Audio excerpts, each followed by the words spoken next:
Welcome to Miffs. I'm Matt Huss. And I'm Dan Rhodes. Whether you know about Theseus or you're revising your syllabus, If you want tales with a bit of jest, or you just want to hear about incest. What? What? It's really interesting.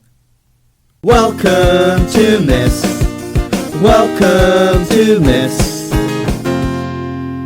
Hello and welcome today, ringside here at the Darlington Arena. Woo! For this bout of this Miffs bout that we've all been waiting for. In the blue corner, weighing about probably 12 stone. That's a lot kinder than I thought you were going to be. Eating only grass.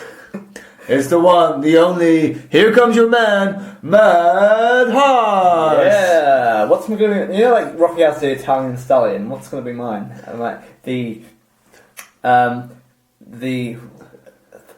nasty northerner. or like the vicious vegan. The vicious vegan. The mun from Darlington. That was nice. And in the red corner, weighing 35 stone of pure muscle, at a height of 8'3", he's a man to be reckoned with. He's very tall. Like, it's very hard to do the forecast. He's double my height.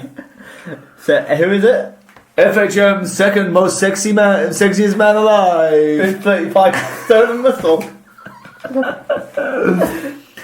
He's the undisputed champion of the world in every sport except bowls. Which he is the second. Yeah. Fucking bloody shit. Oh, wait, yeah. Joining us today from his busy schedule of doing nothing, it's the one, the only. He's not playing, but he knows about aeroplanes. It's Dan Rhodes. round one. Ding ding. We talked about this before, but like I think I would definitely beat you in the fight, though, for sure. Probably. Matt, you recently introduced me to One Punch Man. Oh yeah, so we've A been man who watching can it. kill someone with one punch. It's an anime, and it's Now- fucking brilliant. This is actually a question that you asked me not long ago, and we didn't talk about it. No, I don't fancy you. Oh, what? And we've talked before about you do fancy me. Of course, I ask you to make out with me on every I'm episode. 8'4" and weigh 35 stone of pure muscle. I mean, we have discussed before what superpower we'd like. That's boring. You asked me the other day, what was it? It was if I could be combined with any animal, so like Spider-Man or anything like that. Well, how about because you? Okay, you go first. I'll ask You asked me the question. Go on then. I'll make it your thing. Go on. No, you know what, Dan? You take it because I'm good at contextualising. If you could be combined with any animal, now I don't mean necessarily. It can be your choice. Yeah. That maybe you have an animal's body. Like it could be that you also feature parts of your body like the animal, or it could just be that like Spider-Man. Spider-Man doesn't look like a spider, but he has the core characteristics. Yeah. So it could be something like that. No, I Discuss. think. I think it. The question I phrased to you is like Jeff Goldblum's fly. Not his, but like so you get you merge with any animal and you don't get to choose what happens, but you just have to take a risk on which animal you put. You know what I mean? So I don't think you get the powers of that. Like you don't become Spider-Man. I think you become like your heart. My question's obviously better then, isn't it? No, I don't think so. We'll do both. We'll answer both questions. Okay, my first. We'll do your one first, which is to just be combined with an animal. Yeah. I think for comedy's sake, I think a giraffe would be pretty funny. Because imagine me with a long neck. Hilarious, isn't it? It's hilarious. It's almost as big as you're 8 foot tall. Yeah. It's funny because I'm actually only 7'4". Oh yeah. So The podcast adds an extra, like an extra foot. And I'm actually 45 stone. What is? And it's not poo muscle. Yeah. I said to Dan the other day, because Dan eats quite a lot of junk food, and he eats quite a substantial amount. And I said, when he's 40, he's going to be such a fat shit. Like, Yeah. you're going to be such an overweight man. Yeah. But until then. Yeah, Ladens could be. Yeah. What animal was it? You'd be a giraffe. Would you really? No, let me think about that. What's your answer? I feel like mine would be. I suppose you don't know like a bird of some sort, like an eagle or something. Oh, so you get flying. Yeah. But hopefully I get wings. But would you be able to fly if you got half a human's body? Do you know what I mean? Because you're merged with another animal doesn't mean necessarily you get to fly necessarily. That's true. You might be wasted wings. So maybe actually something like a gorilla or a chimp. Yeah, so then might be the safe bet. Guaranteed. Or maybe a cat, because you can kind of spring to places. Oh, a cat, yeah. Yeah. Okay, now let's do my one, which is a bit like Spider-Man. You get the requisite powers of a, but you still can look like a human. But yeah, I think Spider-Man's pretty bang on, right? Because you can kind of. He's got the proportionate strength of a spider, and you've got the web. That's quite cool. Yeah. I think I know what mine would be. What? I think mine would be like a horse. Not because of that. Because of the massive penis. Yeah, Why the long face? That's how you do comedy, Matt. Oh, is that how you do comedy? Yeah. Oh, laugh at that. Mine would be a horse, but then because you would have like the strength and the stamina of a horse, I think that would be quite cool. But you'd still be able, like, you'd still be human. Yeah, you could run marathons. You'd be very strong, but you'd look like a horse. But you'd look like a person. That would be cool. Like imagine having the strength and power of a shire horse, but the stamina of a racehorse. Like, that would be cool. Or maybe you could go route one, go for fly, and so you can kind of dart around quite fast. Yeah. And people can't hit you. Yeah. Yeah, you're quite agile, I suppose. What? Okay. If you had to look at me and say, Matt, you are, you kind of look like this animal, which one would it be? Like, You'd look like an animal. like as in, like, I imagine me as a person that I would have been half man and I've been spliced with an animal. Which animal genes do you think I've got inside? Oh, a dugong. Oh, what? A dugong. What's that? Google it. Shall I Google it right now? Everyone should know what a dugong is. It's a manatee. Oh, you fucking prick! All right, let's have a look. How do you spell this? That's a good idea, actually. Because I can't do normal words, you can't do Greek words. So. Dugong. Dugong. Yeah, like that. I spelled Dugong. It's got a G at the end, I think, like dugong. Alright, It might be D-U-G-O, and there you go. Oh, is that? Yeah, it is like D-U-G-O-N-G. Yeah, There you go. This looks like a sea cow. It is, basically. Oh wow, what's happening here? There's an image of a manatee biting a shark. Okay. Flattered? Literally, what's the opposite of flattered? Embarrassed? Insulted? Yeah, insulted, I think. But not really surprised. What would I be? Right. People often say otter. No, the odds are too nice. I think lemur. A lemur? Ooh, okay. Okay, yeah. Because they're pricks, aren't they? You just go for the most horrible animal. No, I like a lemur, because I would do a podcast with a lemur. And you have that kind of mischievous streak. Nice. Or maybe a skunk. Yeah, you're half skunk, that's what you are. Okay, I get that. What does a skunk look like? What does the skunk look like? This, as a podcast, is not good right now. People will not, people know what a skunk is. So. No, can you describe what a skunk is? Yeah, well, I guess a skunk is kind of like a small Wolverine, but it's white and black. It's like a Wolverine meets a badger. It's like a Wolverine meets a badger. Dan, I know what you are. I know what you are. A badger. No, not just any badger. Close your eyes. You are a honey badger. You're a honey badger. Oh, sweet, yeah. Oh, look at that. You know what? That's a sexy honey badger. Very aggressive. Yeah, have you ever seen videos? No, I haven't. Can I watch one? This would be like a live video. They're crazy. You must have seen a video of a honey badger. They're like super aggressive. In Edinburgh, I texted from my friend called Matt Hobbs, H-O-B-S, like very similar names. Like we text each other shows, and not because of the proximity of our names, but he spells Matt H-O-B-S. Yeah, that's a weird way of spelling it. Yeah, well, his real name's Matt Ovens, but he get a stage name which is similar to mine. I enjoyed that. What? Matt Ovens. Yeah. You're laughing at all the wrong bits today. Okay, so honey badger. Okay, Matt Hobbs's line says like the honey badger is like the European badger but gone to military school, and if you look at it, it looks very right wing. You know what I mean? It does, yeah. Look at that one as well. Yeah. Also, he's got a haircut like a twat. Like, think of all the people you know that have that haircut. Yeah, I know what you mean, because explain it. Well, it's like the haircut that's like... it looks like a beetle. A white beetle. Shaved back and like really heavily shaved back, like the Peaky Blinders look, heavily shaved back and sides, but then like quite a bit on the top. And he's got like a Peaky Blinders eyes as well. It looks like he's trying to murder you. Yeah, I wouldn't want to fight one. They go for your testicles, actually, I read. Do they? Honey badgers, yeah, they instinctively go for your ball bag. You do not want a honey badger ripping off your penis and Can we testicles. type in honey badger rips off dick? Go on. It's not my computer, so... What? Rips off balls! Google knew exactly what was coming. Oh, wow. Okay, videos? Oh, I don't know if I want to watch a video of a honey badger ripping off the dick of a... Oh, God. Lying with bad injured on balls. Incredible honey badger defense and attack method. We're gonna watch that, right? Riveting podcasting. It's not really loading, so I don't know. Oh, it's also no sound. So literally nothing in there for the podcast.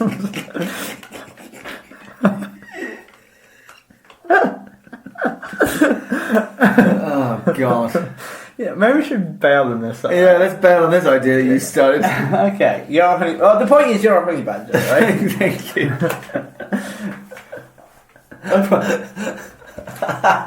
Okay, yeah, let's debate this rather than sitting in silence as we watch a video that they can't hear. Okay. You're still loading it up though, aren't you? Actually, I turned it off. It's not my fault. Right. You still. What is the video entitled? What's it called?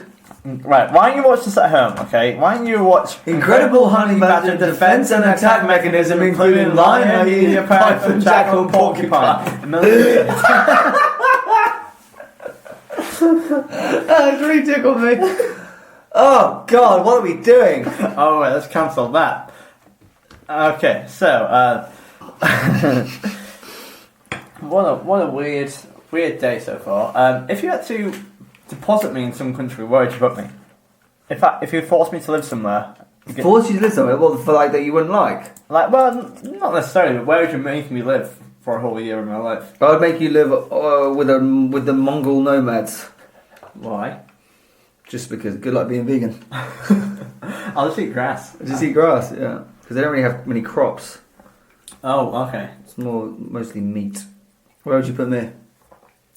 I think I'll put you. I think you would like anywhere you went. You know what? Because you love travelling, I'm gonna put you in Wigan for a year. Oh, you would do. Yeah, I wouldn't would. you? Yeah. At least you would learn. At least you'd have a good time. Being a nomad, riding a horse around. Yeah. Maybe I'll just turn back. Yeah, I think I'd be a good nomad. Here's an interesting one. Where do you stand on the horse riding? Well, I don't stand on I don't mean horse racing. I mean like sitting on a horse. Because I was watching Ramesh Ranganathan in Mongolia, Yeah. and he refused to ride one of the horses because he said he was a vegan, and I thought that was going a bit too far. No, I get that, because it's not you're kind of exploiting that animal's worth. I think, like, what I mean by that is that you're using the animal for your own gain. Do you know what I mean? Like, not just as an animal product, but you're using it as a vehicle. And yeah, I don't know. I don't think I would do it. I feel like it's a lesser of all the evils, but I probably wouldn't do it. But also, you do see that, you know, hopefully they're well looked after, but also, yeah, I just feel like it's not. I wouldn't do it personally. But I try to stay. Well, but then again, if it's consensual and like the horse. Consensual. You know what I mean? Like, if the horse wants it. The horses find the non-disclosure agreement to say that it's okay with the consent form. Yeah, it's very much A waiver. Yeah, you get a horse to sign it.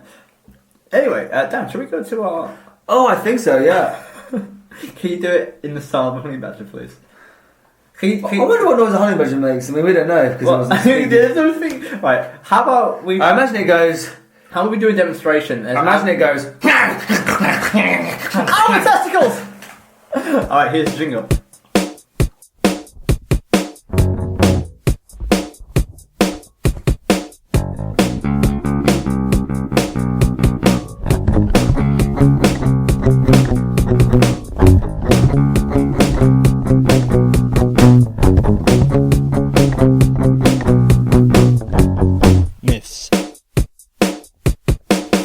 Episode 84 is probably one of the weirder ones so far, isn't One it? of the weirder ones. Alright, so, Dan, we were doing the Aeneid. We did book... Stop playing with that. Sorry. There was twice. I gave you one look. I was like, can you not do that? Right. We did book 9 recently. And book 8. And we're on to book 10 now. What happened last time?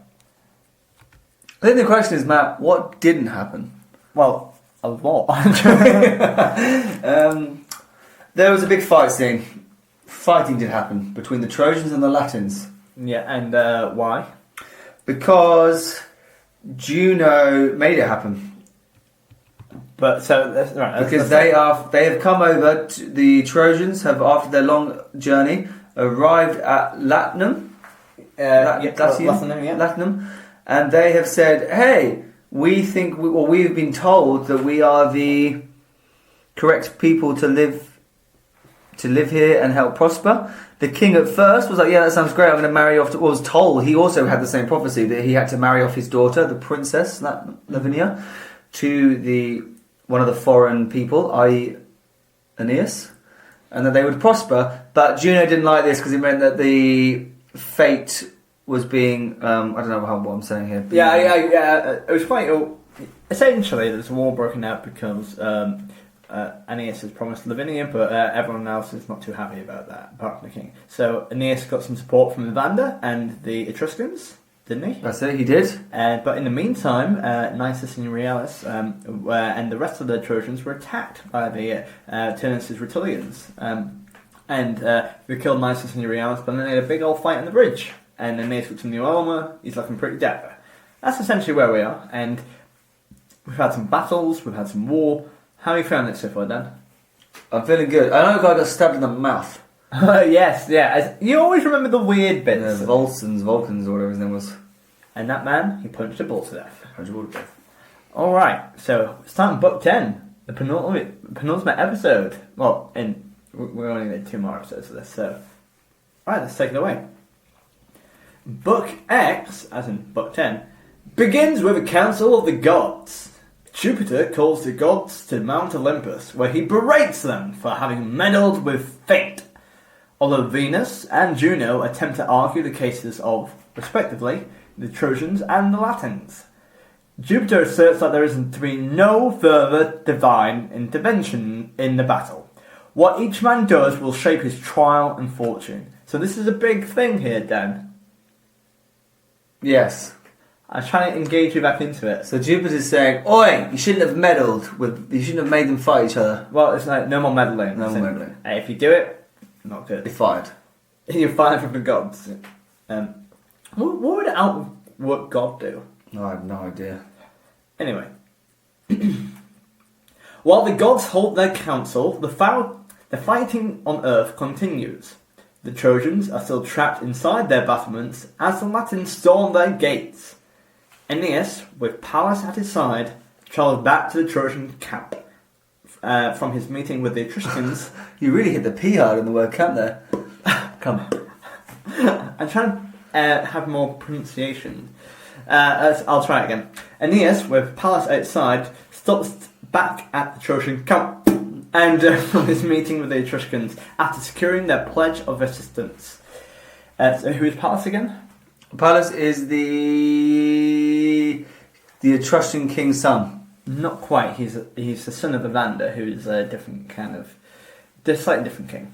So it's one of the king's sons. One of the king's sons. And Pallas is his best bud. With him aboard the ships are a number of notable... With him...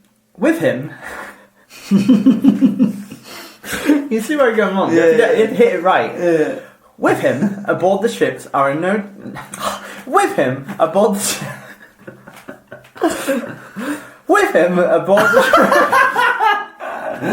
You got a lot of hand movements going on. This is going on the end. With him aboard the ships are a number of notable chiefs and warriors. Stop laughing at me. With him. There's a twist in the hand. There's a twist in the hand. With him. Sounds like a cardio car. With him. Go. Hit it. Go on. You can do this.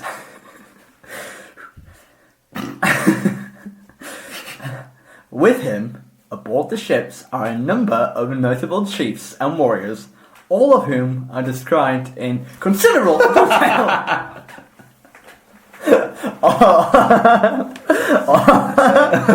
Well played.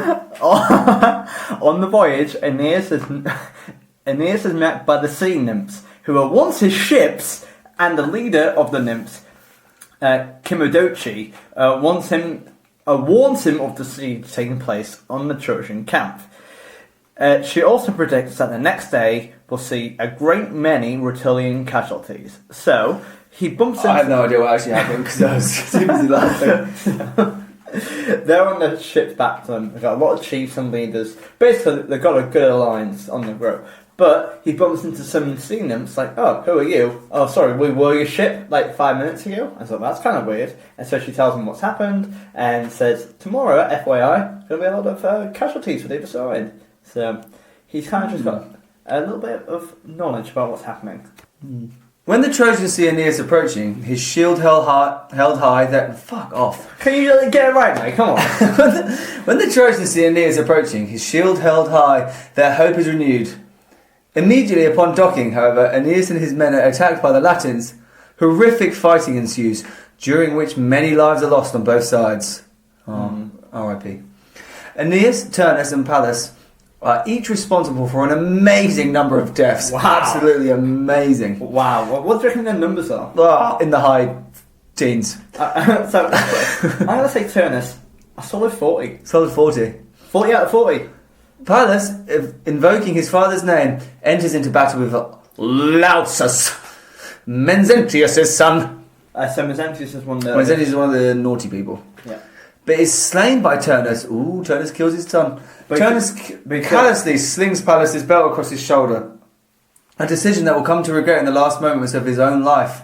Pallas' friends carry him back to camp, where Aeneas is spurred into fury at the sight of the dead body of the boy, entrusted to him by his friend of safekeeping. Okay, so this is a very significant moment in the whole thing. So Turnus kills Pallas, and for a trophy grabs his belt. Correct. And that's naughty, is it?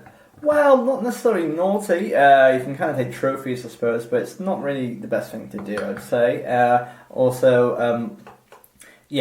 it's kind of, and also this is, it's more of a personal thing. He made it personal, and Pallas is now dead, and he didn't really survive that long. And it's like, don't worry, I'll look after him. Like 2 seconds afterwards, like, oh, he's dead. So now Pallas has made Aeneas had this fury, and very similar to Achilles with Patroclus, right? It's just when Achilles found out, he went on a massive rampage. You remember that? Yeah. In the Iliad. So what happens after that? In a rage, Aeneas cuts a wide, bloody swath through the Rutulian army. Oh yeah, like a torrent or black whirlwind, in search of Turnus. Juno, fearing for Turnus' life, asks Jupiter to help her protect her favourite, and he consents to his own favour. So Sorry. So he already Juno's contradicting the divine fate. Yeah. So even though she got told not to. Yeah. In an effort to send Turnus away from the battlefield, she conjures a mist in Aeneas' shape and allows Turnus to catch sight of it. Turnus pursues the phantom as it boards a ship, which then sets out to sea. Upon realising that he was being tricked, Turnus is deeply angered. He wonders whether he should have saved himself from the disgrace of having seemed to abandon his troops by falling upon his sword, or whether he should try to swim back to shore. 3 times he tries to jump into the water, but 3 times Juno restrains him. That sounds so funny. Imagine me like, hey, wait! That's how you got on the ship. God damn it! But yeah, it's just like... And then every time he jumps out, he just gets put back on the ship again. But what that sounds like is that some guys found him afterwards, were like, Turnus, why weren't you fighting in the battle? He's like, well, actually, Mr. Aeneas kind of showed up, and I chased after him, and then I was on a ship, and then the ship sailed away. And I tried to jump off, I couldn't. It's like, no, you sailed away from the battle. Yeah, no one's going to believe him. Yeah. When Mezentius hears of the death of his son, he is... Oh, one man. Do you remember that time we started halfway through? Oh, yeah. That was so unprofessional, and we're normally so hot on that. Yeah. For example, what's your favourite animal to splice with? The honey badger gate. In Turnus' absence, Aeneas and Mezentius meet on the battlefield. Although Mezentius is harmed, he's able to escape Aeneas. His son, Lausus, upset at the sight of his father's wound, confronts Aeneas. I thought Lausus was dead. No, Lausus and Pallas fought, but Turnus kills Pallas. Okay. I don't know why earlier I read it that Lausus died. No. Aeneas warns the young boy not to engage with him in battle. Why are you rushing to sure death? But Lausus refuses to back down, and Aeneas slays him easily. As the boy dies, however, Aeneas is filled with thoughts of his own father and feels dismayed by what he has done. Do you know what I'm getting vibes for in that whole thing about him being like, I'm going to fight you, and Aeneas is like, don't fight me. It's like Revenge of the Sith when Obi-Wan, and he's like, I have the high ground, Anakin, and Anakin's like, I'm going to do it anyway. He's like, I will slice you in two. I will slice you in two. God, oh my God, you idiot. Oh, now you got no legs. That's what just happened, right? For sure, yeah. When Mezentius hears of the death of his son, he is grief-stricken and sets out to avenge Lausus' death, or to die himself. He engages in battle with Aeneas, but is finally cast from his horse. As Aeneas holds his sword poised above Mezentius' body, the old man bares his throat willingly. His final words, a plea to be buried alongside his own beloved son. So that's the end of book 10, but we're going to crack on to book 11 right now.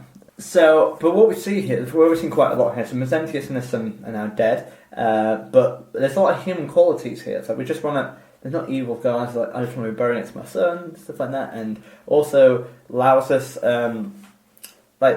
Aeneas feels guilt for killing this person. It's not just a blood-furious man, you know what I mean? There's elements to it. Although Aeneas is deeply distressed by the deaths of Pallas and his other comrades, he still offers a sacrifice to the gods, composed of spoils taken from Mezentius. He and his men bury the bodies of their slain companions and take great care readying Pallas' corpse for return to King Evander. Aeneas weeps over Pallas' fate and for having failed to keep his friend's son safe. Nevertheless, he is heartened by the fact that Pallas did not die a coward. Well, that's good then, isn't it? That's nice, yeah. Messengers from the Latin camp then approach Aeneas, begging him to allow them to bury their dead. Good Aeneas grants them their request. What was that? Good Aeneas Sounds like grants you're them... saying, good lord. Good Aeneas grants them their request, telling them that it is only Turnus who should be fighting him, and that the Latins and Trojans should seek peace. The Latin Drances, who has an old grudge against... Oh, there's a name. Sorry, I thought Latin Drances... I thought it was like... Yeah, Drances is a person. I thought it was like a group. The Latin, Drances, who has an old grudge against Turnus, tells Aeneas that he admires him greatly, and they agree on a peace of 26 days, during which all may bury their dead. That's pretty nice. Rumour reaches King Evander before Pallas' body does, alerting him to his son's sad fate. Evander throws himself across the bier on which Pallas' corpse lays, crying, I have undone the fate of fathers. I survived my son. Nevertheless, he asserts that he does not blame Aeneas, and that he is glad his son died bravely. Wow, Aeneas has got away with not murder, but like he very much. There's no guilt whatsoever. He's like, well, as long as my son died bravely, you know what I mean? In a deeply emotional scene, Aeneas and his men set fire to the bodies of their comrades, throw spoils taken from the bodies of the Latins into the flames, and other sacrifices. Elsewhere, the Latins do the same with their own. But they could sacrifice things onto the fly. It makes sense. Elsewhere, the Latins do the same for their fallen men, and some women cry out that only Turnus should be suffering, since it is only he who seeks war. King Latinus, pained by the turn of events, calls a council of the city's chiefs. Some feel that the problem should be settled by a duel between Aeneas and Turnus alone, and when they learn that the great Greek warrior Diomedes has rejected their plea for aid, Latinus proposes that they attempt to establish peace. Drances attacks Turnus, blaming the war on his arrogance, and Turnus responds by mocking Drances and calling him a coward. He tells Latinus that he is happy to fight Aeneas alone, but begs him not to falter in dishonour at the threshold. So there's a big turn here. So we've had that big war, a lot of people have died. They're burying their dead. And they're actually looking for peace, which is very rare in myths. Very rarely. It was always going to happen anyway because of fate. For sure. But now the people are turning on and saying that it's all Turnus' fault. That's not actually his fault, but yeah. Because he was jealous about the foreigner coming. And for sure. Well, it's more like Juno, but anyway. As the council argues, they receive word that the Trojans are marching on the city. It's been 26 days. I guess so, yeah. Well, I should have probably had that coming in. Turnus takes advantage of the ensuing panic to urge the Latins to take up arms, and he prepares himself for battle. The Latins are joined by the legendary warrior Camilla and her Volscians, who take over the defence of the city against their approaching Trojan horsemen, while Turnus rides off to ambush Aeneas, who is taking a different route through the forest. Virgil focuses briefly on Camilla's interesting history.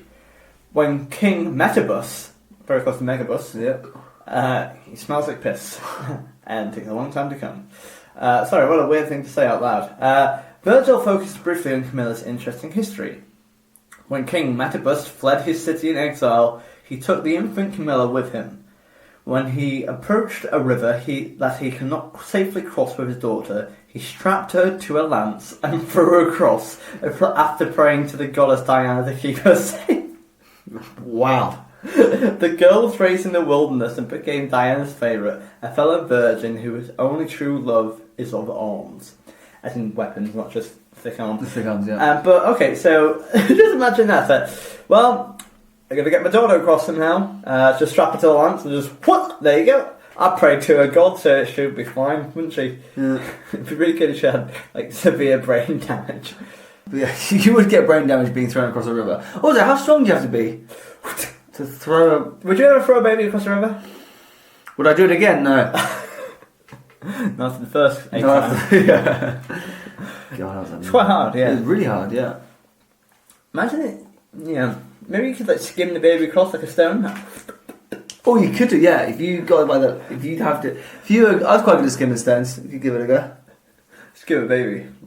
If you think you can skim a baby across, why don't you tweet us at Miffs Podcast and tell us how many skips you can get with a baby?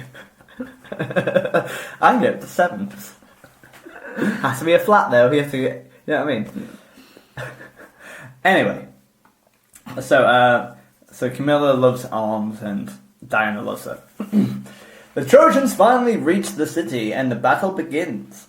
Camilla is the fiercest warrior on the field and she slays uncountable Trojans until she is finally taken down by Aruns. Do you know who Aruns is? No. Neither do I. Aruns is only able to kill Camilla because he has prayed to Apollo to help him end her attack. Well, that seemed easy. Yeah, no one else Please can someone help me win the fight. And Apollo's Thank like, you. Alright. Yeah, go on then. Now Diana seeks vengeance by sending her sentinel, Opis, to slay Aruns. Having lost Camilla and unable to hold back the Trojan army, the Latins scatter. Camilla's closest companion, Acca, sends word to Turnus of the events taking place. Turnus is forced to abandon his ambush and return to the city only moments before Aeneas passes through. Book 11 ends with both men returning to their respective camps on the outskirts of Laurentum to fortify themselves for the next day's battle, otherwise known as the final battle. So the fight between Turnus and Aeneas has been thwarted by this Camilla and various people fighting. Yeah. So it's another big battle sequence there, and some peace and stuff like that, but all quite a bit random, really. Yeah. But yeah, so the gods are kind of a bit weird in this regard, but when are they not? Oh yeah, so it's quite a lot of people die, but we see these interesting stories. But are we ready to rank? Yeah, I'm probably going to go to the third segment if you want to come join me later. Third segment? I'm going to go to the ranking bit if you want to. Yeah, sure. Yeah. I'll see you over there. See you over there. Bye.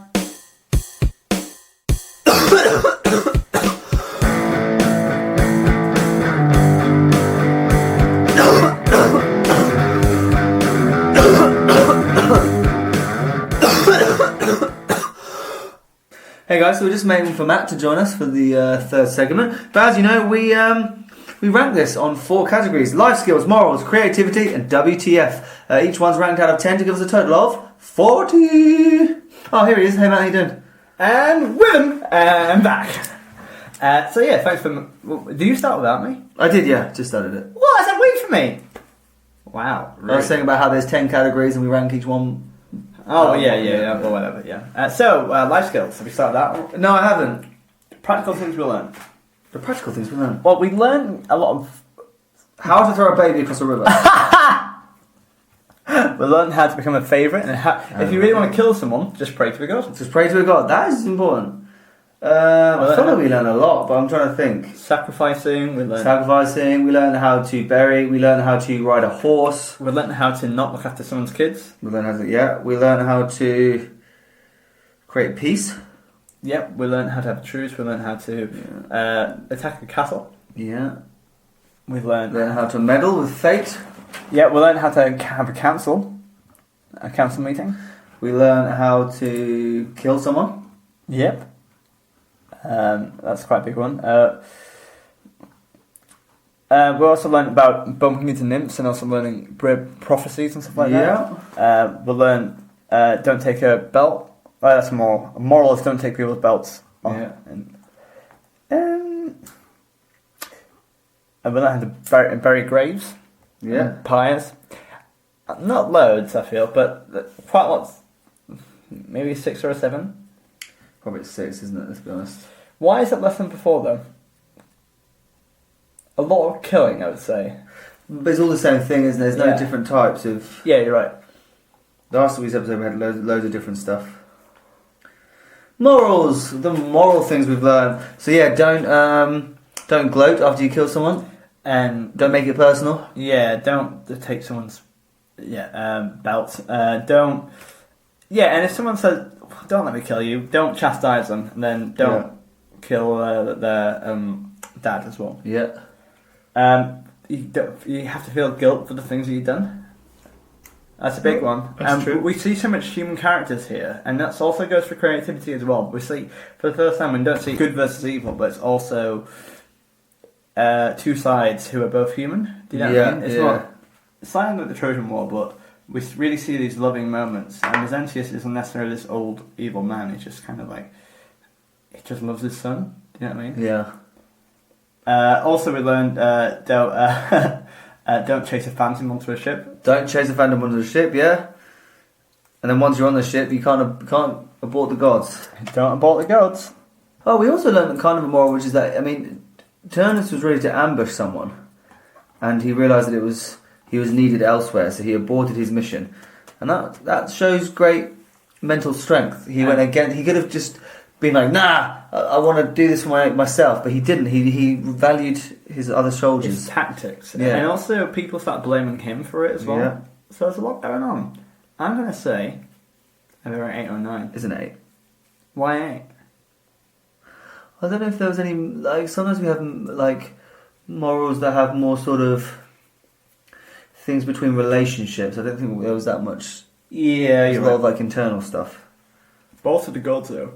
Yeah. A lot of internal stuff to gods, so relationships. By the way, I realised, did we give life skills 6 or 7? Because I wrote down 7. 6. But I think we actually gave it a 6, didn't we? I think I've just gone against... I think I wrote down a different number. Your head's saying 6, your heart's saying 7. Yeah. Creativity! I think it's a good one. There's a lot going on here. There's different battles. There's lots of new characters we got introduced to, and their backstories. Oh my goodness, I'm so sorry. I'm so sorry. I've dropped... Oh my goodness. Alright, let's just show people what you found in my notebook. I just dropped Matt's notepad on the floor, and as I picked it up, it's on a page called Dr. Pig, and it's a picture of a pig, and it says, Piglet and get liver. No, it says piglet and let live. It's a pun which I ruined by accident. It should be live and let live, but it should be live and pig let live. Wow. So, essentially, in Edinburgh, Laura Lakes thought of the idea of doing Dr. Pig, which was like a doctor who snaps out, instead of using a sniffer stogie, he sniffs out problems and goes, yeah, he uses a snout. And I thought it'd be quite funny to think of some puns for her. And there's also in your, I assume, possible gags, it says switchblade and a dildo. That's Laura Lakes' thing. Wow, switchblade and a dildo. That's not mine.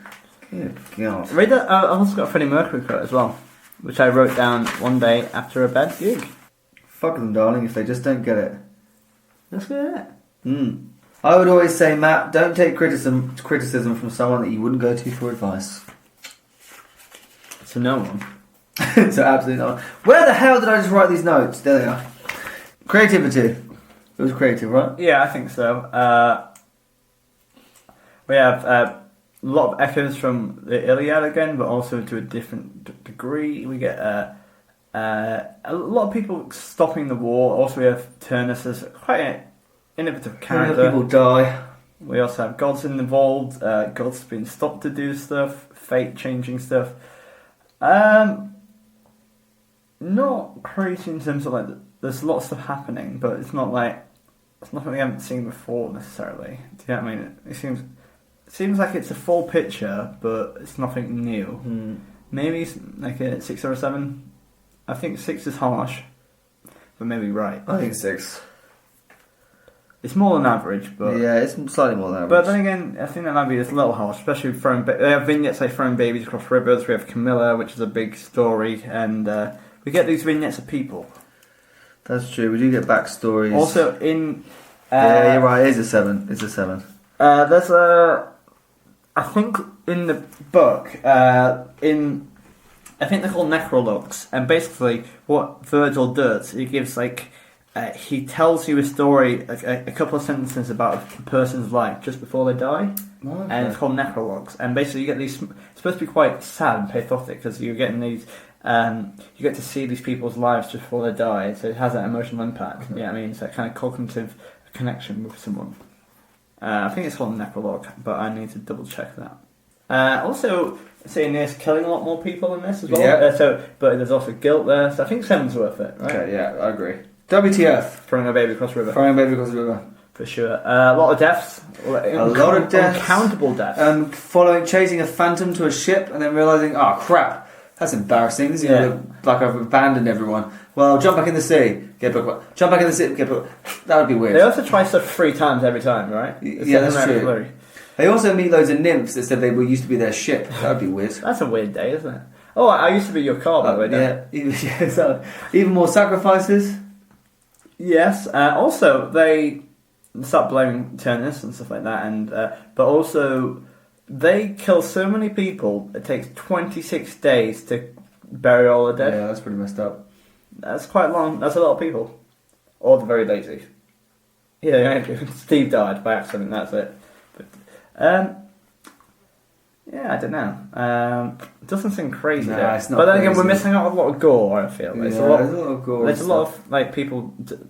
We can't dilute the fact it's a massive war. Loads of people have died. Yeah, but also, it's quite straightforward though. I think that's the issue. Yeah, right? it's nothing crazy.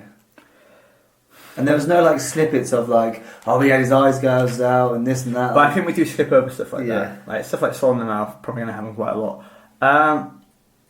So the scale is big, but nothing crazy. So I think maybe 6 or 7. I think it's 6. Yeah, 6.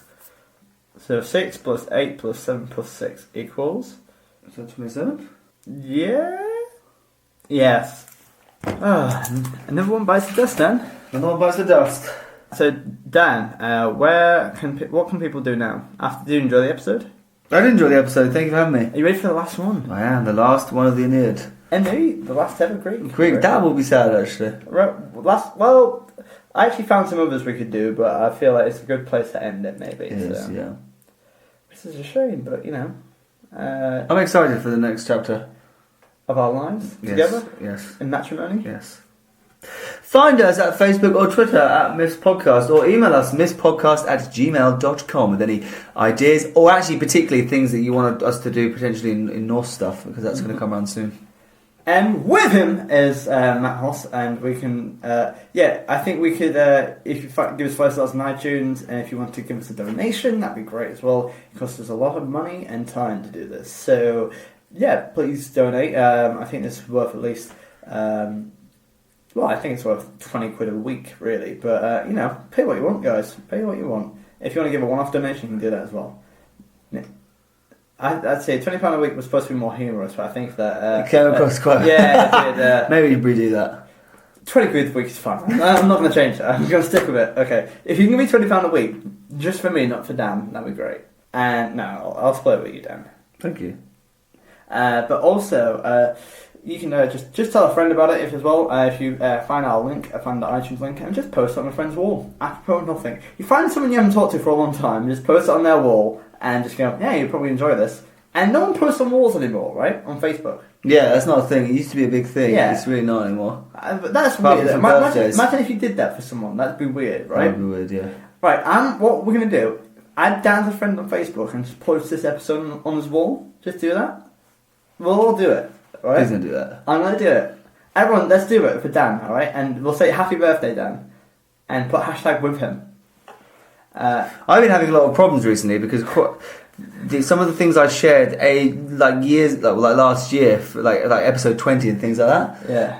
Facebook didn't make my post. It made it like public, and I get every few days I'll get like someone commenting something inappropriate, and I have to like delete the comment.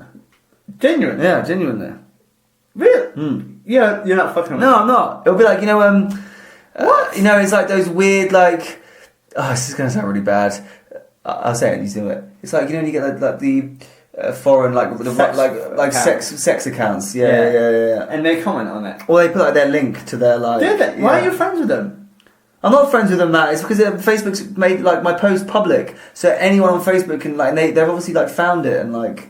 Oh wow, we've actually got some traction. Get it in. Well, I've had to take the post down, haven't I? What? Why? Because it was every day someone being like, "Hey guys, for sex," and I was like, "I can't." No, this is, and it was from like last year as well. It was like episode 20.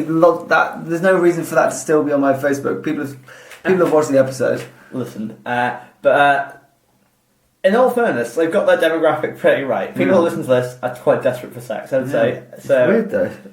I don't know why they picked that post, but so I'm gonna. Why didn't they do it for my one? Why didn't they do it for me? is yours public? Yeah, it's definitely public. Oh, I don't know. Have you been using those services then? Yeah. Are you a sex bot? Yes. You're a sex robot. Oh well, that does explain a lot about you. But anyway, we should probably head off. But thank you so much for listening. And finally, how are we going to end this? What? Bye. No, we're going to do something a bit more theatrical than that. Bye. Miffs.